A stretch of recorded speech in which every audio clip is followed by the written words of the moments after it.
deal or how serious it is. And then he'll travel into the spirit world. So you can see in this picture they have a chicken, and he has a boar, and he's traveling with the spirit of the lady, and here's the demon.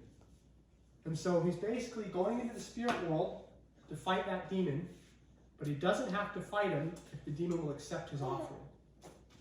And so what he'll do is he'll tie this around his face. You can see that around his face, so he can't see because he's looking with the spiritual eyes, not his real eyes. He gets up on a big chair, and he rides a spirit horse into the spirit world to barter with the spirits. And then he comes back with your piece of the spirit and gives it back to you. And now you're whole again. And that's how you're healed. They don't necessarily, it's debatable whether they worship any gods or not. The ones that you'll hear about the most are Yashao. Yashao is basically, it just means the God above. God in the sky. Okay? And then they have another one named Shi. And Shi's story is really debated. If I say this on camera and they see me saying this, I'll get a million stories about who Shi was and where he came from. My father-in-law was, or he said Shi was just a Chinese guy who taught Hmong people about shamanism.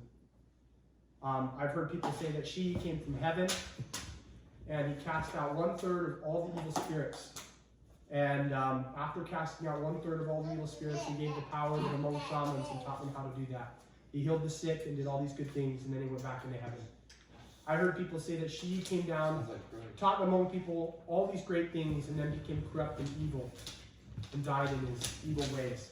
I've heard all sorts of stories about him, but there are lots of stories about who he is. But Shi was the one who gave, and this is debatable too, but most sources say Shi was the one who gave shamanism to the Hmong people. And here they are doing their shaman rituals. They also worship their ancestors. They every year you have to call your ancestors in and you have to basically give them food or they'll starve to death. Or not starve to death, but they'll be really poor. And they have this, I brought this back from Laos. This is called spirit paper. This is like money in the afterlife. And so you burn this to send it to your ancestors. Is that represent gold? And then it's represent like Silver. And so when you're, if you have a dream about your ancestors, that means they're hungry. And you need to send them money. And if you don't do it, then they're going to go hungry. Now, does that cost money? It's really cheap. Okay. So if you're not a believer of shamanism, do you think it's legitimate?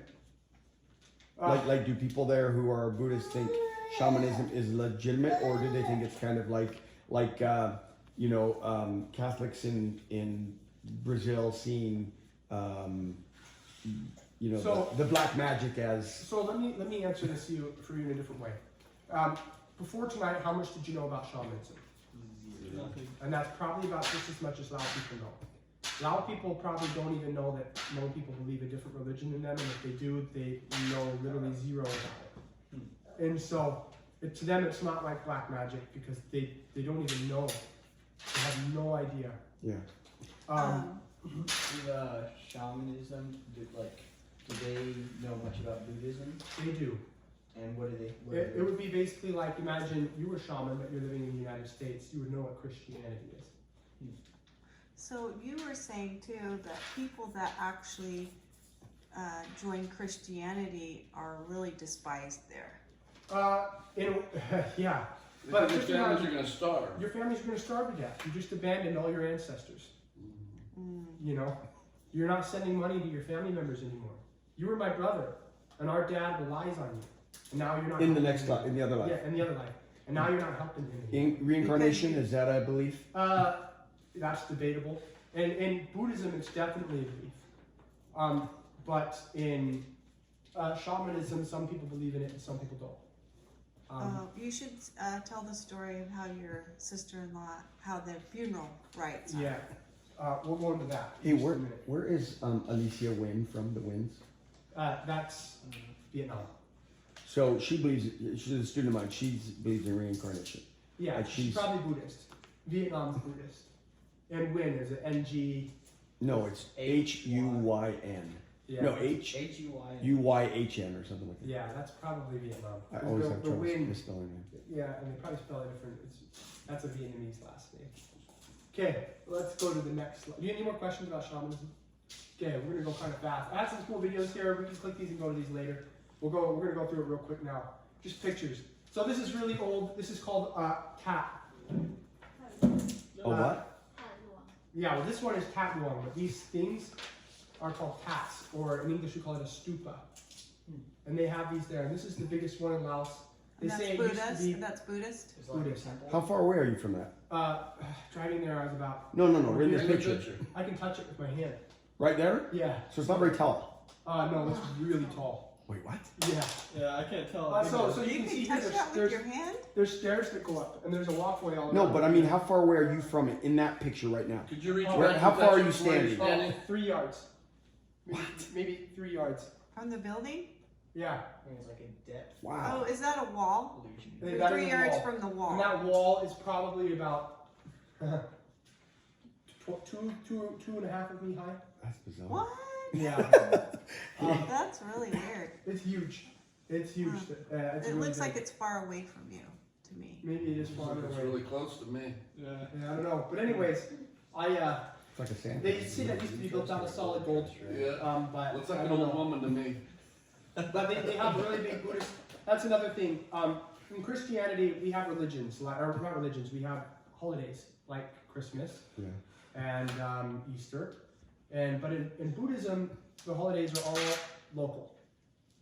All local? All local. So they have a holiday here, the Tat Luang Festival, and they go and they all circle around this certain amount of times, and then they say their prayers, and then they ask for their blessings, right?